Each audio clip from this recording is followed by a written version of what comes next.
चरवाहा बालक और भेड़िया। एक गांव में एक चरवाहा बालक रहता था। वह रोज अपनी भेड़ों को लेकर जंगल के पास स्थित घास के मैदानों में जाता। वहां वह भेड़ों को चरने के छोड़ देता और खुद एक पेड़ के नीचे बैठकर उन पर निगाह रखता। उसकी यही दिनचर्या थी। दिन भर पेड़ के नीचे बैठे बैठे उसका समय बड़ी मुश्किल से कटता था।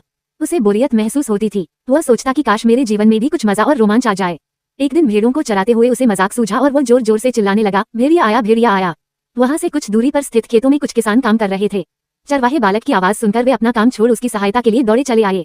लेकिन जैसे ही वे उसके पास पहुंचे, वह ठहाके मारकर हंसने लगा।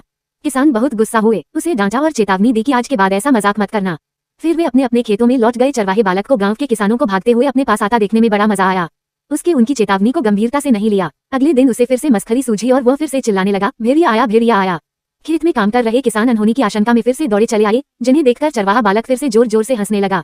किसानों ने उसे फिर से डांटा और चेतावनी दी, लेकिन उस पर इसका कोई असर नहीं हुआ। उसके बाद जब तब वो किसानों को इसी तरह भेड़िया आया कहकर बुलाता रहा।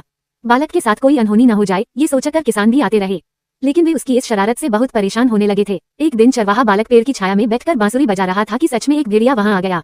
वह सहायता के लिए चिल्लाने लगा, भेड़िया आया। लेकिन उसकी शरारतों से तंग आ चुके किसानों ने सोचा कि आज भी ये बालक उन्हें परेशान करने का प्रयास कर रहा है, इसलिए वे उसकी सहायता करने नहीं गए। भेड़िया उसकी कुछ भेड़ों को मारकर खा गया। चरवाहा बालक दौड़ते हुए खेत में काम कर रहे किसानों के पास पहुंचा और रोने लगा, आज सचमुच भेड़िया आया था, वो मेरी कुछ भेड़ों को मारकर खा गया। किसान बोले, तुम रोज हमारे साथ शरारत करते हो, हमें लगा कि आज भी तुम्हारा इरादा वही है। तुम हमारा भरोसा खो चुके थे, इसलिए हम में से कोई तुम्हारी मदद के लिए नहीं आया। चरवाहे बालक को अपनी गलती का एहसास हुआ और उसने प्रण लिया कि वह फिर कभी झूठ नहीं बोलेगा और दूसरों को परेशान नहीं करेगा। सीख, बार बार झूठ बोलने से लोगों के विश्वास पर चोट पहुंचती है और उनका विश्वास टूट जाता है। किसी का विश्वास पात्र बनना है तो हमेशा सच्चाई के साथ रहिए।